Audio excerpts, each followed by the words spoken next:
Hey, it's April from the Nova Garden. In today's video, I'm going to walk you around and talk to you guys about what our plans are for expanding our garden and just things that we're working on that I haven't shared with you guys yet.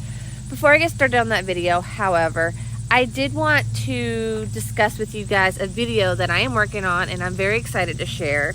So when I first started growing tomatoes, I liked looking up videos talking about varieties of tomatoes, the taste, the color, how well they performed in my area, how well they did, and just information about different types of tomatoes.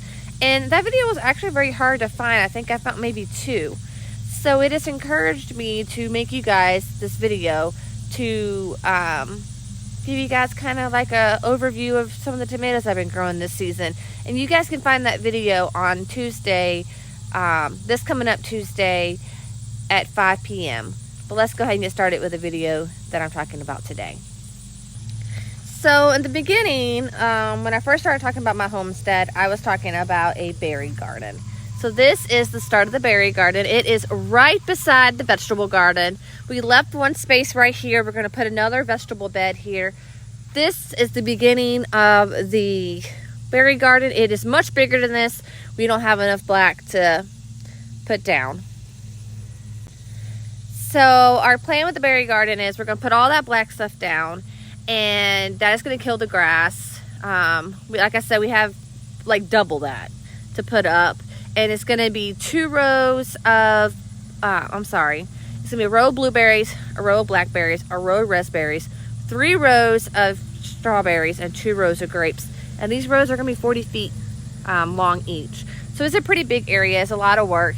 And when it comes to the berry bushes, I'm going to order a few and put in this year, order a few more next year. So it's going to be a progression thing. It's not all at once. That's too hard to do. However, what we're going to do is, and I'm going to flip you back to the black so I can kind of explain it. So what you see with the black, what we're going to do is once it's killed the grass, we're going to pull it up and we're going to make rows of mounded dirt or soil or compost, whatever you want to call it. And then we're going to put the black over that and cut holes into the black and put the bushes and plants in that way. So then the walkway will be the black. Just like the walkway has been black here, that's kind of what we're doing. But instead of making vegetable beds like this is just going to be mounted rows. So it's more like an in-ground garden. However, with in-ground garden, one thing that we are not going to do is we're not going to till the land. If I can find myself enough boxes, I actually plan on putting cardboard, soil, mound the soil up how high I want it, put the black layer over it, cut the holes, dig as deep as I can, and put it that way. And we'll do that for each row. And hopefully we'll have somewhat of a berry garden next year. I know it won't be huge, but as the years goes on, I'll add plants and it'll get bigger. I'm going to take you guys up to the chickens, and we're going to talk about that extension.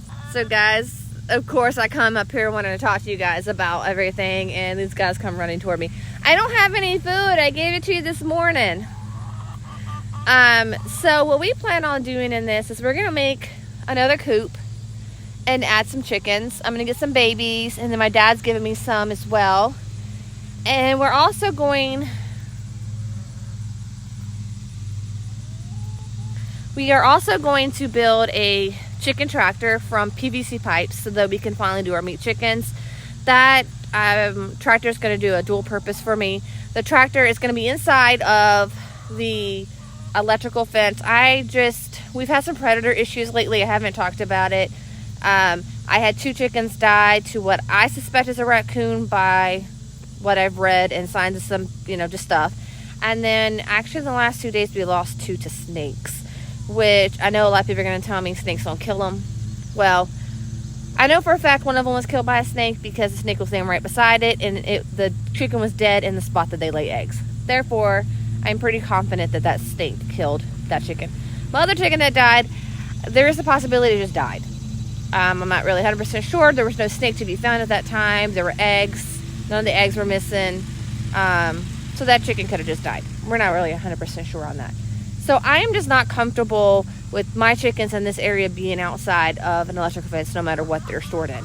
So the tractor is going to go on the inside. And the good thing about the tractor is when it's done doing the meat chickens and my baby chicks that I'm going to get are old enough, I can put them in that tractor while the bigger ones are getting used to them, and then hopefully release them all together. I've done that in the past with something similar. It wasn't really a tractor, it was a playpen for a kid. And it worked, I mean, and now they're all together. So I'm hopeful that the tractor will help with that as well. And then, like I said, we're going to put a second hen house in here so that we can get more chickens. I think the hen house I have right now really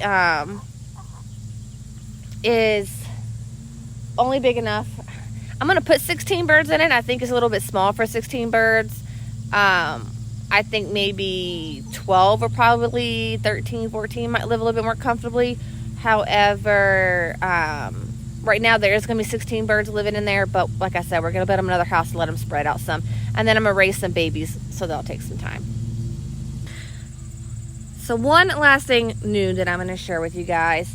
I think in a video I have shown this before, but this is my new compost pals. We built this so that we can build it up. I think when I showed it in my videos, it was not yet started to be used. As you can see now, we have started using one side of it, and our plans is to get a little bit more active with this, and we're working on it. But these are my new compost pals. So guys, it's a short video, just kind of sharing with you guys that we are working on getting bigger. We are working on doing more. Everything when you first move somewhere is just a slow progression. The other thing I think I just did forget to tell you guys is we are expanding the vegetable garden. I think we're going to go backwards with it. We don't really have much more room to go. Let me show you something. I am actually a little bit, where you guys can see this, but as you can see, the vegetable garden, the berry garden are right beside each other. The berry garden is pretty much going pretty darn close to the chickens, so there's really no more room to expand the vegetable garden. However, we have the room behind the vegetable garden, so we're thinking about going back with that. The other thing that we could do, and we have done in the past, is we can move the chickens again, and then use that side as vegetable garden as well. So then I'll have vegetable garden, berry garden, vegetable garden. So these are all just ideas. We change things all the time. Me and my husband change things all the time. So as we get to planning more, we can figure out more what we want to do. I thank you guys for following my channel. I thank you guys for watching. I hope you have enjoyed this season, and I look forward to sharing all my growing expansions with you guys, because I'm gonna make videos on this as we go through the fall, because most of this stuff is gonna be fall work. Right now we are much still into growing, so that's why it's been a slow thing this summer, because the vegetable garden has been huge this summer. So once again, thank you guys for watching, and remember, if you like my videos, like, share, comment, and subscribe. Thank you.